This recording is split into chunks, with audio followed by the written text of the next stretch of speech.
राधा एक बुढ़िया की गुड़िया थी जो एक सुनसान पुरानी हवेली में रहती थी। हवेली के चारों ओर वीरान जंगल, टूटे हुए फव्वारे और खामोशी पसरी थी। लेकिन जो भी उस हवेली के अंदर गया, उसने राधा को देखा और फिर कभी वैसा नहीं रहा। राधा कोई साधारण गुड़िया नहीं थी। उसमें आत्मा थी, चेतना थी और एक गहरा रहस्य छिपा था। उसकी सबसे बड़ी विशेषता थी हर उम्र के लोगों के साथ खुद को बदल लेना।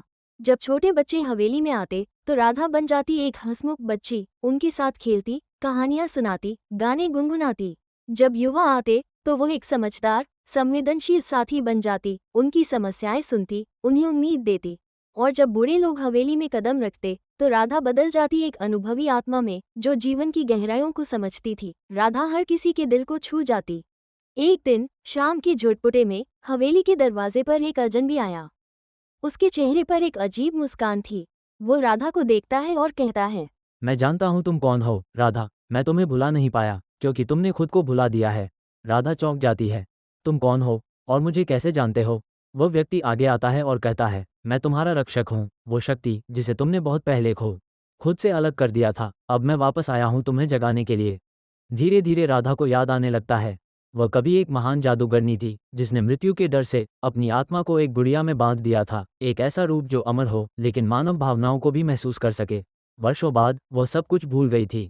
राधा धीरे से, मैं अब जान गई हूँ, मैं कोई गुड़िया नहीं, मैं एक जागृत आत्मा हूँ जो समय से परे है। अजनबी अब मुस्कराता है। वो अब धीरे धीरे धुंध बनकर हवेली में घुलने लगता है क्योंकि वो असली नहीं था।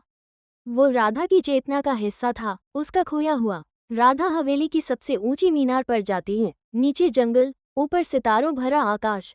वो हाथ फैलाकर कहती है, अब मैं न भ्रम हूँ न बंधन, मैं वो हूँ जो समय से बाहर है। मैं कहानी हूँ, मैं अनुभव हूँ, मैं राधा हूँ। एक चमकदार रोशनी फूटती है।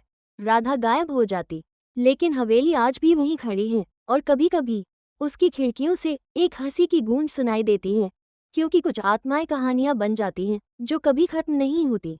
मेरी कहानी को समय देने और सुनने के लिए दिल से धन्यवाद।